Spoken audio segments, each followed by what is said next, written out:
नमस्कार साथियों। आज हमारा टॉपिक रहेगा परिवहन, ट्रांसपोर्टेशन।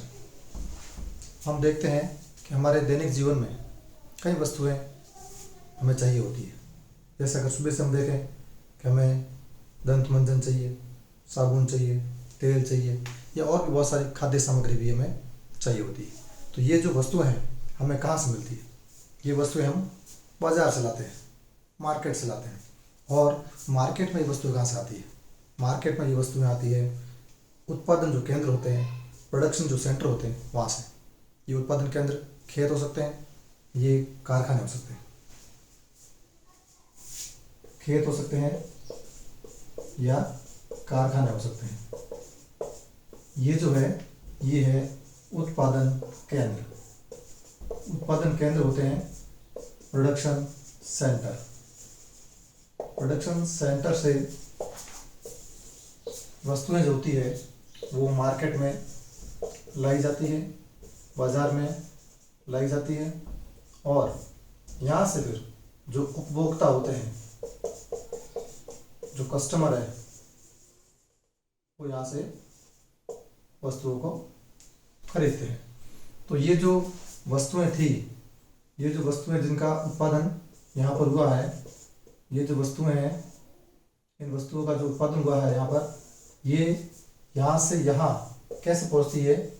ये जो माध्यम है जिसे कहते हैं ट्रांसपोर्ट, जैसे कहते हैं परिवहन।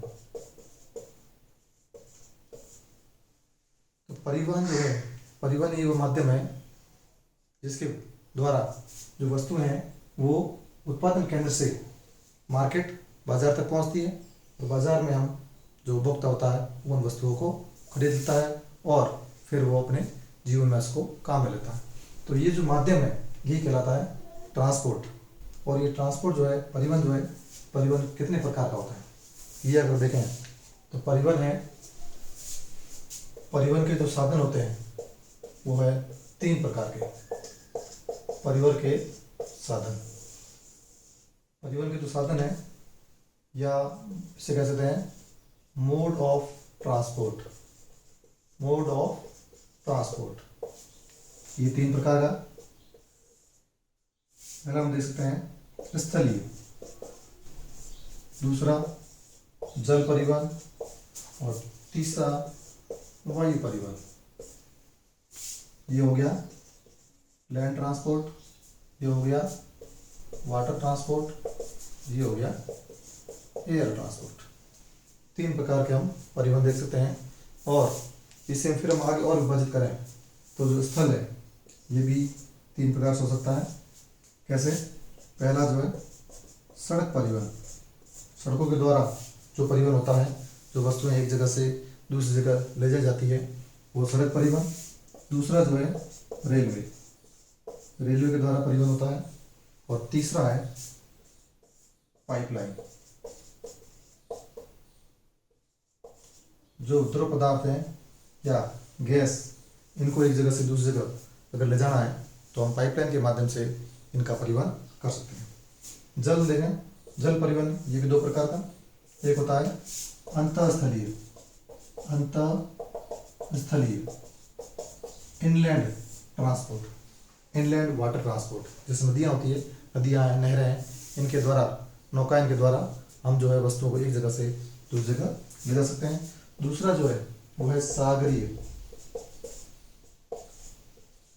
या कह सकते हैं महासागरीय, सागरीय या महासागरीय ट्रांसपोर्ट।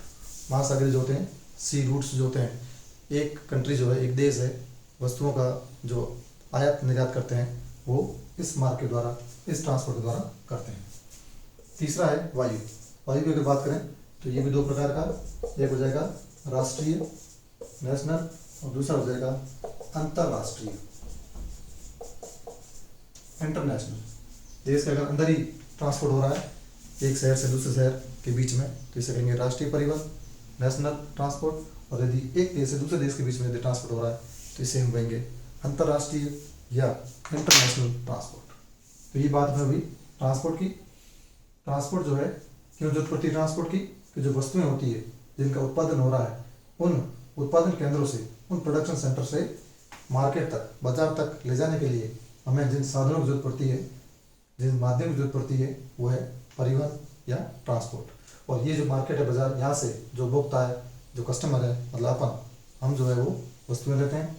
ये जो परिवहन है, परिवहन के जो साधन है, मोड ऑफ ट्रांसपोर्ट की अगर बात करें तो ये 3 प्रकार का, एक स्थल, जल और तीसरा वायु। स्थल जो है लैंड ट्रांसपोर्ट, जल वाटर ट्रांसपोर्ट, वायु एयर ट्रांसपोर्ट। स्थल परिवहन की अगर बात करें तो ये 3 प्रकार का, सड़क परिवहन, रेलवे परिवहन और पाइपलाइन परिवहन। जल परिवहन ये 2 प्रकार का, अंतर्स्थलीय इनलैंड ट्रांसपोर्ट, वाटर ट्रांसपोर्ट, और दूसरा जो है सागरीय या महासागरीय परिवहन। वायु ट्रांसपोर्ट जो है, वायु परिवहन, ये भी 2 प्रकार का, एक राष्ट्रीय और दूसरा अंतर्राष्ट्रीय। इनको अपन डिटेल में अगले वीडियो पढ़ेंगे। धन्यवाद।